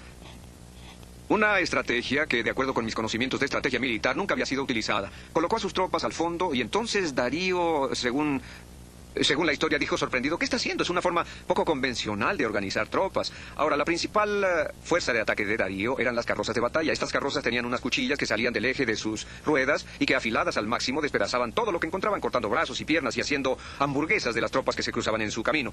Y si se mandaban 300 carrozas de guerra en contra de una fuerza opositora y empezaban a volar brazos y piernas en todas direcciones, se lograba desmoralizar y disminuir la habilidad militar de las fuerzas enemigas. Eso le había funcionado siempre a Darío, y Alejandro sabía que esa sería su estrategia. Esa fue la razón de que Darío hubiese escogido el campo y lo hubiese nivelado como un enorme estacionamiento para que sus carrozas pudieran maniobrar. Alejandro colocó a sus tropas así, y antes de que la batalla se iniciara empezó a moverlas en esta forma. Aquí había terreno quebrado, terreno en el que Alejandro tendría una pequeña ventaja. A medida que movía su ejército, todo el ejército se movía de costado. Esto es lo que se conoce como maniobra o sorpresa, moverse lateralmente. Darío se preguntaba, ¿qué es lo que están haciendo? Se están movilizando fuera del campo de batalla, señor. Movilicen a nuestro ejército lateralmente, ordenó, y así trataron de movilizarlo, lo que provocó algo de confusión y desorden en las tropas. Finalmente Darío dijo, al diablo con esto, que avancen las carrozas, y enviaron las carrozas, y entonces atacaron. Todas iban directo a ese muro de tropas, pero en el momento crítico, Alejandro ordenó a todos sus hombres voltearse con sus escudos colocados a los lados y con sus lanzas fuera de los escudos y apoyadas en la tierra, con las lanzas en la tierra y los escudos al frente. Lo que los caballos veían era un muro de escudos, como un muro de madera, con lanzas apuntándoles. Los hombres pueden atacar muros sembrados de lanzas, pero los caballos son más inteligentes. Los caballos y las carrozas empezaron a voltear y a medida que lo hacían comenzaron a chocar entre ellos, lo que creó una gran confusión. Dieron vuelta alrededor del ejército alineado y en la parte trasera esperaban los hombres de Alejandro con lanzas, espadas y arqueros para atacarlos y hacerlos pedazos, acabando así con esta carga. En este punto, Darío dijo, esto es ridículo, ¿qué es lo que está sucediendo? Estaba muy confuso, habían roto las líneas o ya era tiempo de avanzar. Alejandro consideró llegado su momento crítico se presentaba y entonces Alejandro estaba aquí, al frente de sus tropas, y él siempre estaba al frente de sus tropas y creía que no podía ser muerto. Por eso siempre cabalgaba al frente con una armadura blanca, una pluma blanca y montado en un gran caballo negro. Y si se quería saber en dónde estaba la batalla, había que buscar al caballo negro con el jinete blanco. Ahí estaba Alejandro y entonces les dijo a sus hombres, a lo que se conoce como caballería acompañante, 6.000 veteranos a caballo, un gran grupo, les dijo, síganme, vamos a matar a Darío. Y dirigió a su ejército con él a la cabeza como una flecha hacia el centro del ejército persa. Igual que una flecha, les dijo, síganme, y se dirigieron hacia donde se encontraba Darío. Desde luego, Darío nunca anticipó que algo como eso pudiera pasar. Se dijo, ¿qué es lo que está pasando? ¿Viene directo hacia usted, señor? Pues deténganlo, eso es lo que tratamos de hacer, señor, pero no habíamos anticipado que él podía iniciar un ataque, una ofensiva en contra de nuestras fuerzas. Era un ataque brillante, producto de una estrategia brillante, porque en esta estrategia la única parte de la totalidad del ejército de Darío que podía enfrentarse a Alejandro era esta parte. La parte que estaba frente a Alejandro. Todo el resto del ejército era inútil porque no tenía contra quién pelear. Y no solo eso, Darío no podía ordenar al resto de su ejército que avanzara mientras se enfrentaba a un ataque directo contra su propio campo. Entonces Darío ordenó, deténganlo rápido. Sí, hacemos todo lo posible, señor, pero aún así continúa avanzando. Él dijo, si no lo detienen, sus tropas nos arrasarán. Sí, señor, existe esa posibilidad. Y los hombres de Alejandro seguían avanzando, con Alejandro al frente. Ninguno de los persas habían esperado este tipo de asalto. Y Darío finalmente dijo, bueno, si esta es la forma en que esto va a continuar, creo que volveré al palacio a comer y ustedes pueden continuar la batalla. Acto seguido montó en su carroza con sus banderas de guerra ondeando al aire y partió. A su alrededor se encontraban sus generales, quienes dijeron: el señor no nos gustaría que comiera solo, por lo que iremos con usted. Montaron en sus carrozas y también se fueron. El resto de los ejércitos no sabía lo que estaba sucediendo. Había mucho polvo y confusión, gritos, toques de trompeta, ruidos de caballos y quejidos de moribundos. Era en verdad horrible. Pero al final se enteraron de que Darío estaba huyendo. Estos hombres no eran especialmente inteligentes, no tenían la beca escolar Rhodes y no habían estudiado en Oxford. Eran hombres humildes, sencillos, hombres de guerra, pero podían sumar 2 más 2. El primer 2 era que habían oído que Alejandro nunca había perdido una batalla y cualquiera que peleaba contra él perdía, lo que era una forma terrible de terminar el día. El otro 2 era que Darío había huido de la batalla. Alejandro nunca pierde y Darío huye, lo que sumado indica que, lo creamos o no, debemos haber perdido. Y si hemos perdido, más vale que nos retiremos rápidamente, porque los macedonios son unos perros rabiosos. Y el rumor se corrió de que Alejandro había ganado y Darío había huido, y más vale que nos vayamos. Su razonamiento era correcto. Los ejércitos huyeron tropezándose entre ellos mismos, hombres y caballos se rompían las piernas, y entonces Alejandro, que había anticipado esto, inició su avance y arrasó a estos ejércitos en lo que pareció una operación de exterminio. Al finalizar el día, los persas habían perdido ni más ni menos que 400.000 soldados. Fue una de las más increíbles y desastrosas batallas en la historia de la humanidad. Los macedonios, comandados por Alejandro, perdieron solo 1.247 hombres. Y Alejandro, a la edad de 22 años, era el indiscutido dominador de todo el mundo.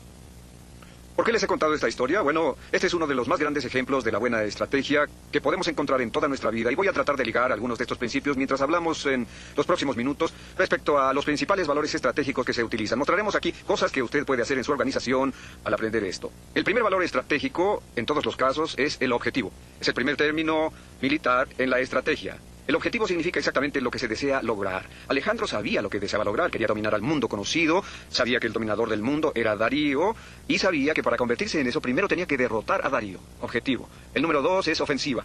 Toda la estrategia es ofensiva. La estrategia significa que se continúa con la ofensiva, que significa ataque. Ninguna gran batalla en la vida o en los negocios ha sido ganada en forma pasiva o defensiva. El número 3 es la masa. Todas las grandes batallas se han ganado cuando un general agrupa todas sus fuerzas en un tiempo crítico, en un momento crítico, para tomar un objetivo estratégico crítico. El número 4 son las maniobras.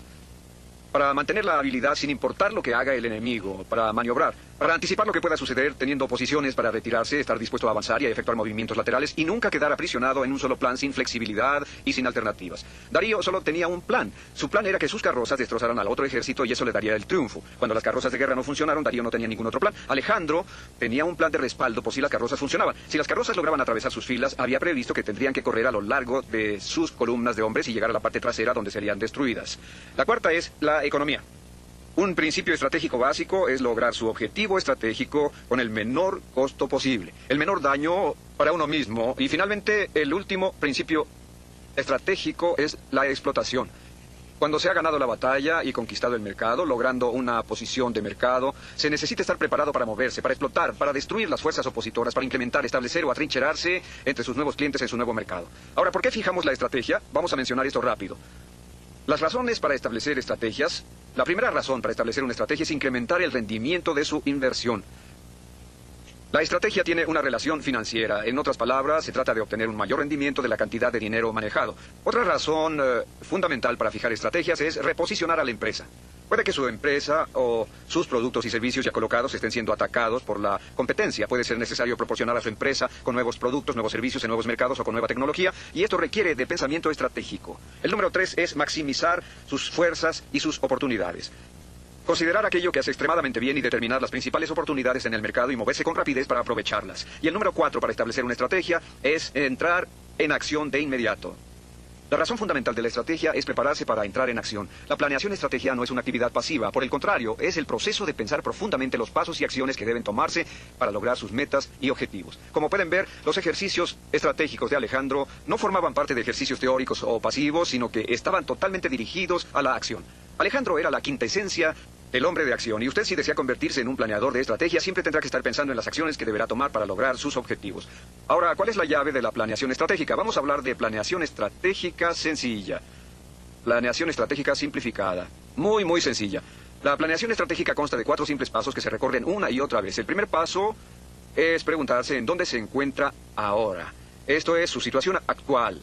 ¿En dónde se encuentra ahora? ¿Qué hizo para lograr esa posición? ¿Cuáles son sus fuerzas, sus debilidades? ¿Cuál es su posición en el mercado? ¿Cuáles sus posibilidades? ¿Qué está pasando con sus competidores? ¿Cómo se ve el futuro? Un análisis acertado y realista de su actual situación es el principio de toda estrategia. Un segundo paso, que siempre olvidamos, el paso número 2, es su pasado. Es revisar su historia. ¿Cómo llegó hasta donde se encuentra? ¿Cuáles fueron las decisiones críticas que tomó? ¿Qué hizo bien y qué hizo mal? ¿Qué lecciones aprendió? ¿Qué ha ocurrido desde que comenzó, reconociendo que todo cambia? ¿Cuáles fueron las cosas que sucedieron que lo han colocado en la posición actual? El paso número 3 en la definición de la estrategia es el determinar el futuro ideal. ¿En dónde desea estar en el futuro? ¿En dónde dentro de 1 año, 2 años, 3 años, 5 o 10 años? ¿En dónde desea estar personalmente y dónde como empresa? Definir claramente esto sobre la base de dónde se encuentra actualmente y cómo lo logró es algo vital. El paso número 4, un paso lógico, es cómo. ¿Cómo va a lograr, con lo que ahora es, con lo que ha desarrollado, llegar hasta donde desea? Esta es la esencia de la estrategia. Y como dijo Vince Lombardi cuando se convirtió en el manejador de los Green Bay Packers, la llave del éxito en el fútbol es ser brillante en lo básico. La llave del éxito en la planeación estratégica o en los negocios es ser también brillante en lo básico y hacer las preguntas adecuadas. Como verán, la llave de la estrategia no consiste en tener las respuestas adecuadas, sino en conocer las preguntas y hacerlas una y otra vez. Ahora, el número 3 de los 21 puntos es ¿quién? ¿Quién debe involucrarse en la definición de estrategia? La respuesta es el presidente de la empresa, el número 1 en la toma de decisiones. La persona que es responsable de los resultados finales de la organización tiene que estar involucrado en la planeación estratégica. El que toma las decisiones, el presidente del consejo, de la empresa, la persona que es directamente responsable de la implementación de la estrategia, el que autoriza todo, tiene que participar en la decisión final. En segundo lugar, todos los funcionarios básicos cuya cooperación y participación activa serán necesarias para la implementación de la estrategia. Así que el principal involucrado es el presidente, secundado por los implementadores. Generalmente los principales ejecutivos de la organización, los funcionarios a cargo de las áreas y las funciones principales. Mientras más se involucren en la definición de la estrategia, serán mayores las posibilidades de que ésta se implemente bien. Volviendo a Alejandro, este reunió a todos sus generales y les comunicó en detalle, con pelos y señales, exactamente cuál iba a ser la estrategia a seguir para que todos supieran el papel que iban a desempeñar e informaran a sus jefes y oficiales y estos a sus hombres para que todos supieran lo que iba a suceder. Mientras más gente participe en el proceso, mayores son las posibilidades de triunfar. El número 4, ¿quién más? ¿Quién más se debe involucrar en la planeación estratégica? Un consultor externo. Y digo esto porque yo he realizado ejercicios de planeación estratégica para otras compañías, pero cuando necesito realizar planes estratégicos para mi propia empresa, siempre contrato un consultor externo. La planeación estratégica no debe realizarse por uno mismo. Es como la odontología, la abogacía o la medicina. Se requiere de alguien que sea objetivo, que tenga amplios conocimientos y que haya tenido contacto con diferentes industrias, que haya realizado estudios y tenga experiencia en la planeación estratégica y que pueda convertirse en un facilitador. Un adecuado ejercicio de planeación estratégica requiere aproximadamente de 2 a 4 días para investigar una empresa y para definir una nueva estrategia básica se requiere de alguien que ayude en ello. Como se dice en la abogacía, un abogado que actúa como su propio abogado tiene un tonto por cliente. Y una persona que actúa como su propio planeador de estrategia tal vez también tenga un tonto por cliente. Ahora, el número 5 es plantear la misión. Plantear la misión es el punto de partida de toda estrategia. La misión de Alejandro tenía por objeto el llevar la cultura griega, la civilización griega a todo el mundo conocido. Esa era su misión, y una misión debe tener calidad. No es ganar mucho dinero ni incrementar las utilidades. Una declaración de principios siempre eleva e inspira a las personas. He aquí una declaración que escribí para la General Electric. La declaración dice: General Electric es una organización empresarial única, de elevado espíritu, reconocida por su incomparable nivel de excelencia, altamente redituable y líder mundial en cada una de sus líneas de productos. Esa es la declaración de principios que se conoce como la declaración paraguas. El principio organizativo bajo el cual todo se lleva a cabo en la empresa. Y la declaración de principios es muy bella porque indica que todo lo que cae dentro de esa declaración, todo lo que cabe bajo este paraguas, es lo que hace la compañía. Y todo lo que queda fuera de este paraguas es lo que la compañía no hace. Si se quieren agregar cosas nuevas, se tendrá que modificar la declaración de principios. El número 6, el establecer una declaración de principios es como obtener la combinación exacta para una cerradura. Una vez que se tiene la combinación adecuada, se abre y la estrategia se empieza a formular por sí misma. El número 6 es valores. Nuevamente, y antes de que una organización pueda definir cualquier estrategia, se tiene que preguntar ¿en qué cree? ¿En qué cree usted? ¿Cuáles son sus valores esenciales? Las mejores empresas en los Estados Unidos son compañías que poseen una claridad cristalina acerca de sus valores. Los mejores hombres y mujeres en el mundo son siempre aquellos cuyos valores han sido muy claros. IBM es un magnífico ejemplo. Yo he hecho muchos trabajos para la IBM y tengo el mayor respeto por ellos. Tienen 3 valores: productos excelentes, excelente servicio a los consumidores y respeto al individuo. Cada una de las cosas en esa empresa ha sido organizada alrededor de esos 3 valores y toman como una afrenta personal si alguien trata de ganarles en esos campos. Así que pregúntese cuáles son sus valores. ¿Sus valores son la calidad? ¿Cree usted en la excelencia? ¿Cree usted en proteger a su personal? ¿Cree en promover la autoestima? ¿Cree usted en el liderazgo del mercado? ¿Cree usted en las innovaciones? ¿Cuáles son sus valores? ¿Cuáles son sus creencias fundamentales respecto a lo que está bien o mal? ¿Cuál es la misión de su compañía? Ahora, he aquí una importante pregunta que debe hacerse en relación con los valores. Pregúntese, ¿cuál es la forma ideal en que usted desearía que lo vieran sus clientes? ¿Cómo desearía que sus clientes pensaran acerca de su compañía? Viéndolo desde fuera, trabajando con usted, involucrándose con su personal, utilizando sus productos y servicios, cuando se refiere a ustedes al hablar con un tercero, ¿cómo le gustaría que describiera a su empresa? Ese es un buen punto de arranque para determinar cuáles deben ser sus valores. Un segundo punto se refiere a cómo le gustaría que la gente que trabaja en su empresa la describiera a alguien más en los términos de qué clase de compañía es, cuáles son las condiciones de trabajo, qué ambiente existe, qué clase de personas, qué clase de organización es. ¿Cómo le gustaría que la describieran? ¿Cuál sería su descripción ideal? Si usted pudiese lograr que su empresa fuese descrita en alguna forma, ¿cuál sería? Esa es la parte que corresponde al 3, al futuro. La idea de dónde le gustaría estar, y después la cuarta sería cómo llegar desde donde ahora se encuentra en la forma en que es percibido por su mercado, percibido por sus banqueros, por sus proveedores y por sus propios empleados. ¿Hacia dónde desea llegar para obtener un mejor reconocimiento? Bien, el número 7, en la planeación estratégica, es la fuerza de motivación.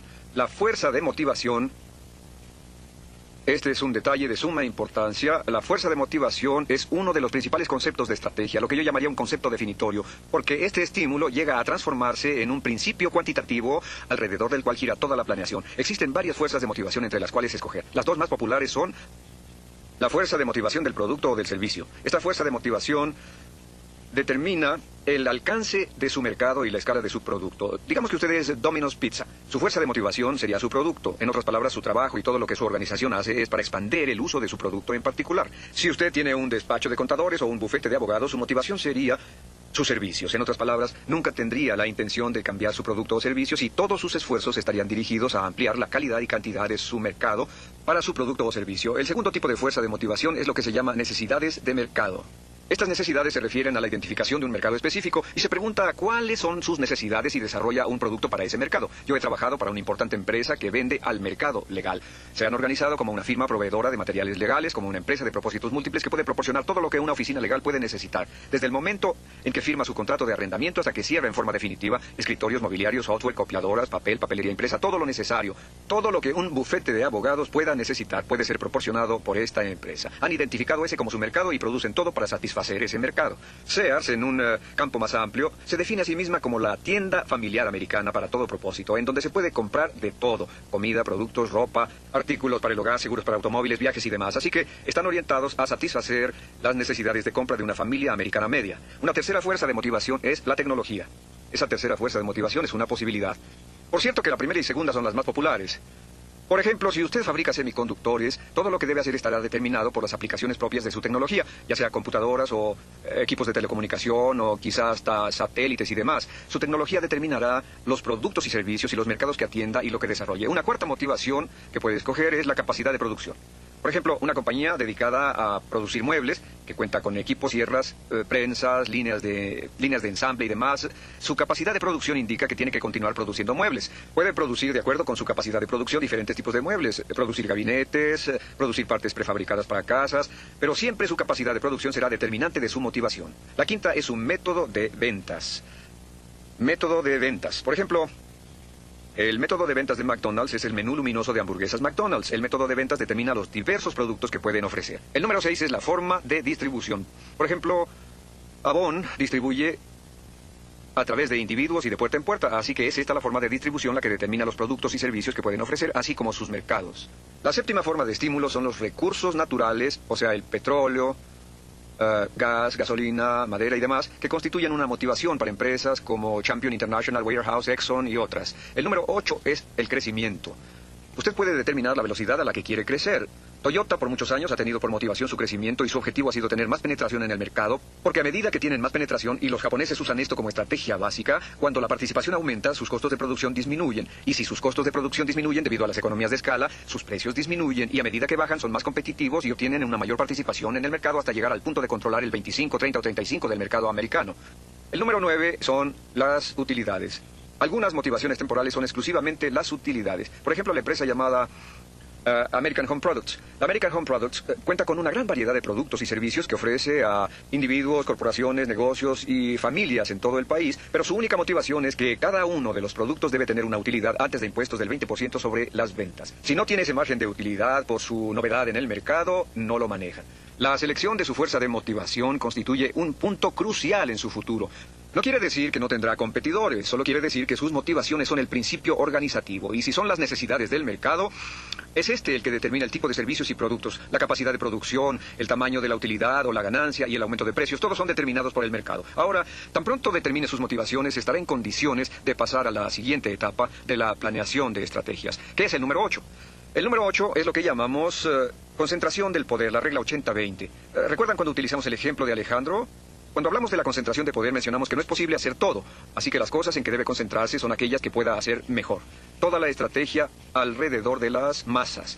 Concentrar sus esfuerzos. Se requiere capacidad de producción, recursos financieros, necesita personas y habilidades, requiere tecnología e instalaciones y tiene una tremenda competencia. Así que continuamente necesita vigilar su empresa para saber qué parte es el 20% de su negocio que le da un 80% de utilidades. Uno de los libros más importantes de Peter Drucker, Administración por Resultados, dice que un 20% del negocio representa el 80% de utilidades, mientras que el 80% de su negocio solo da el 20% de utilidades. El costo del negocio está en el número de transacciones, pero la utilidad del negocio está a un lado de ellas. Pregúntese siempre, ¿cuál sería la mejor parte de nuestro negocio? Con frecuencia, una de las cosas que hay que hacer es salirse de alguna parte del negocio y dejárselo a otra persona. Una de las preguntas que hay que hacerse con la regla 80-20 es, ¿cuál es mi fuerza principal?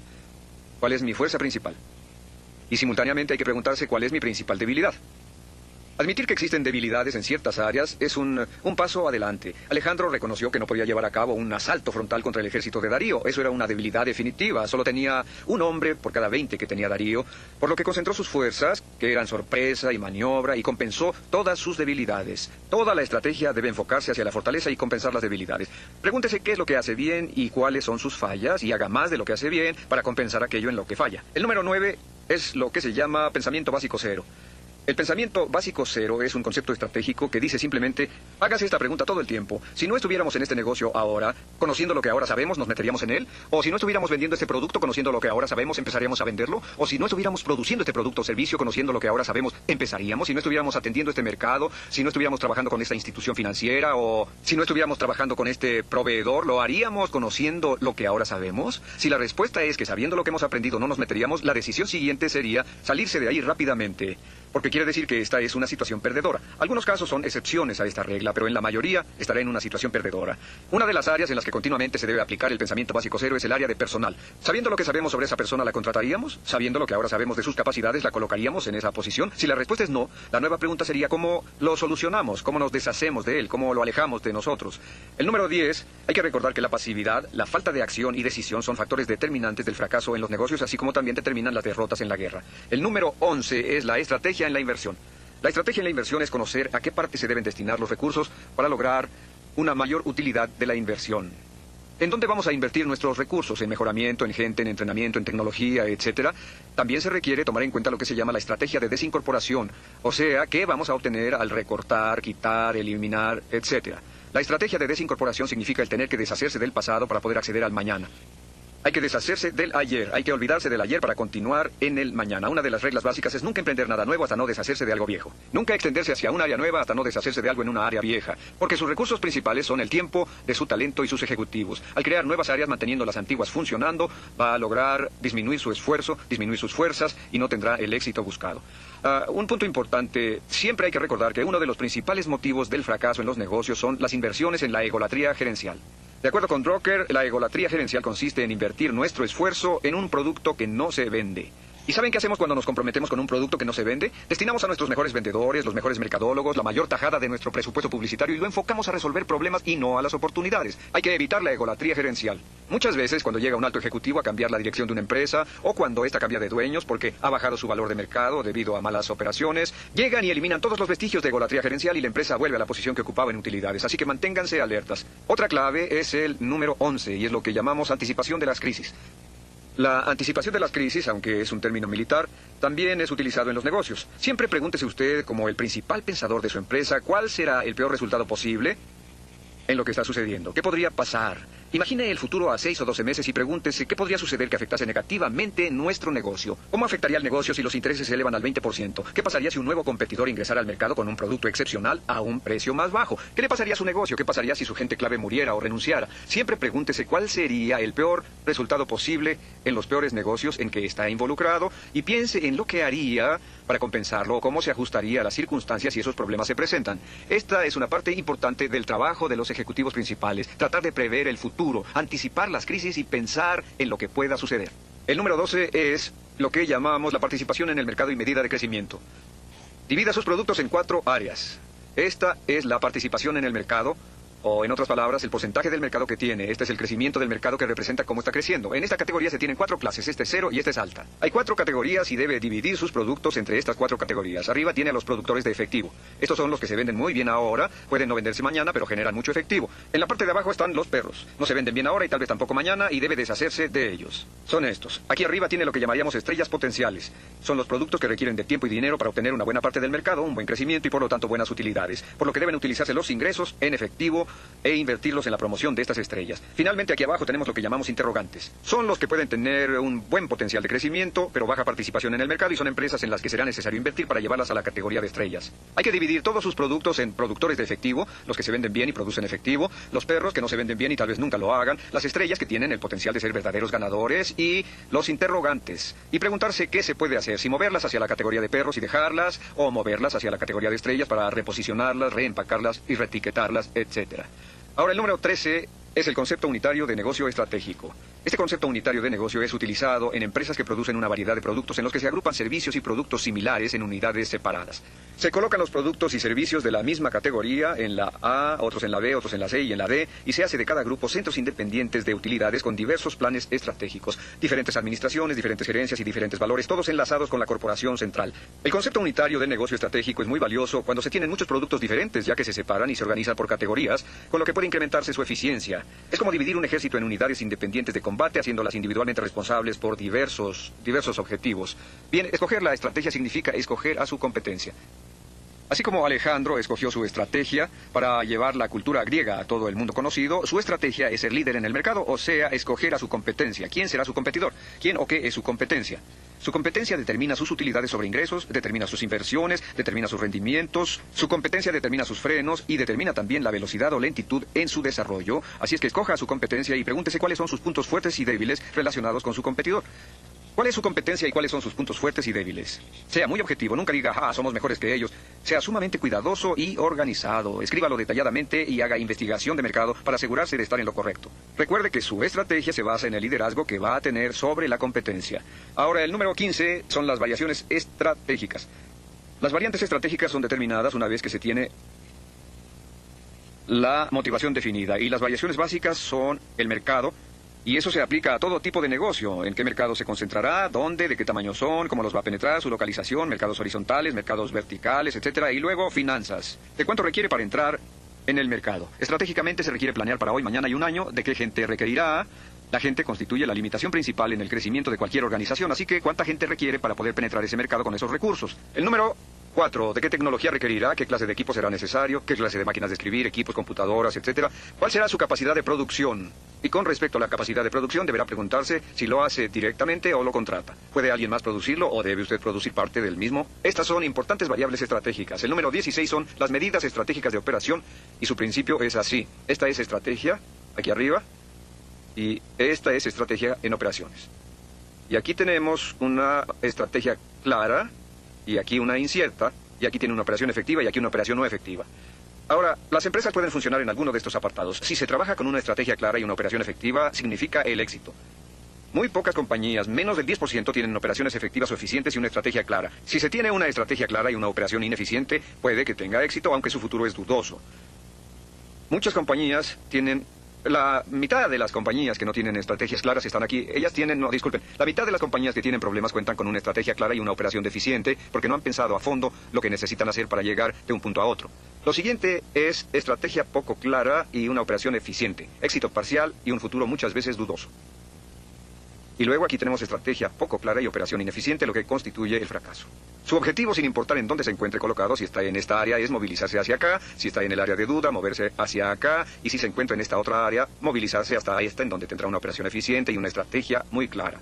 Y usted, como alto ejecutivo, tendrá que estar pensando continuamente cómo puedo lograrlo, cómo lo puedo mejorar, cómo se puede hacer más efectivo, cómo se puede eficientar.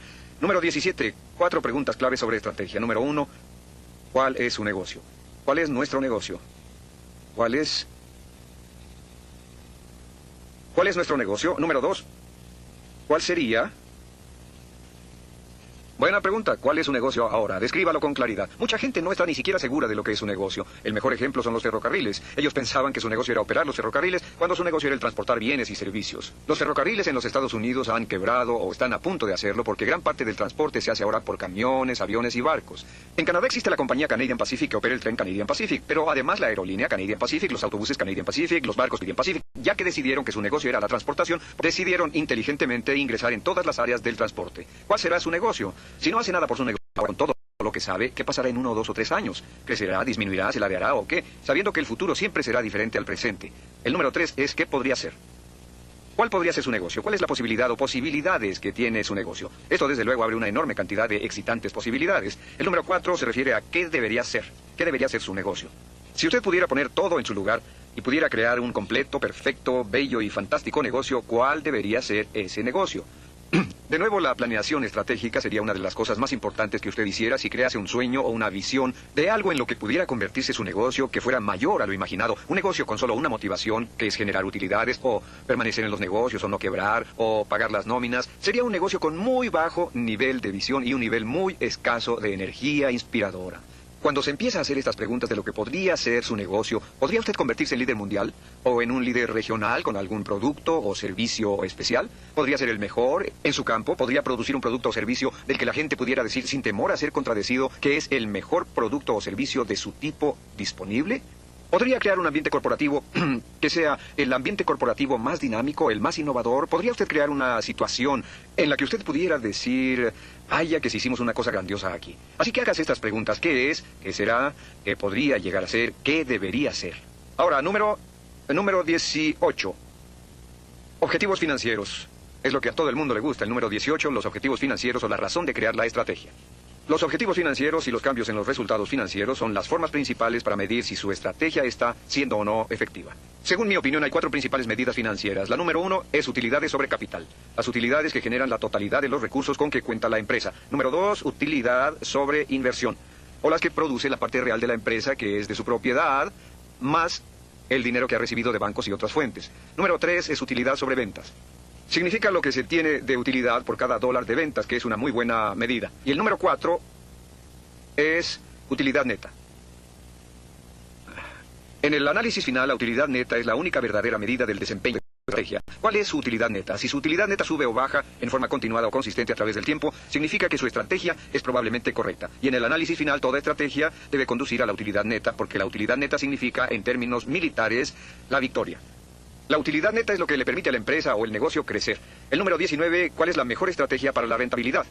Bueno, en el estudio PIN, el estudio más exhaustivo realizado para determinar lo que contribuye a la rentabilidad, llevado a cabo por varias universidades, se señalan 2 reglas generales que conducen a la rentabilidad. Número 1 es la calidad del producto o servicio.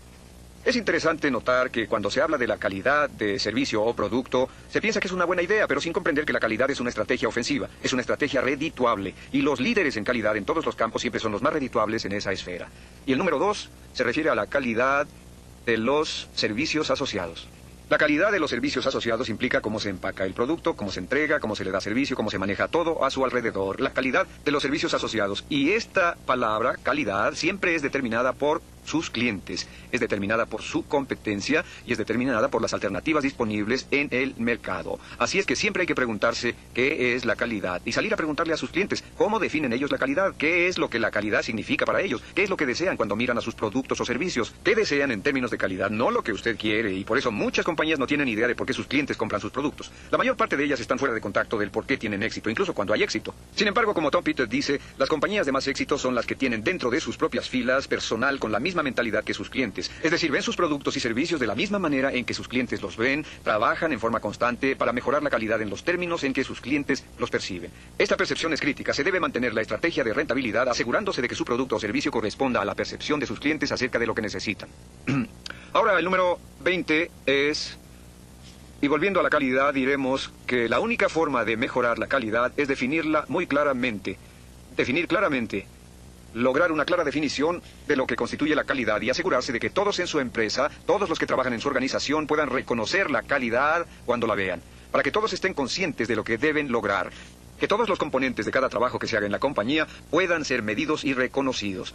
A propósito, las compañías más productivas en los Estados Unidos y en todo el mundo son empresas que tienen un importante enfoque interno y externo sobre la calidad, porque todos saben lo que es, hablan de ella, piensan en ella, la definen constantemente y tratan de mejorarla.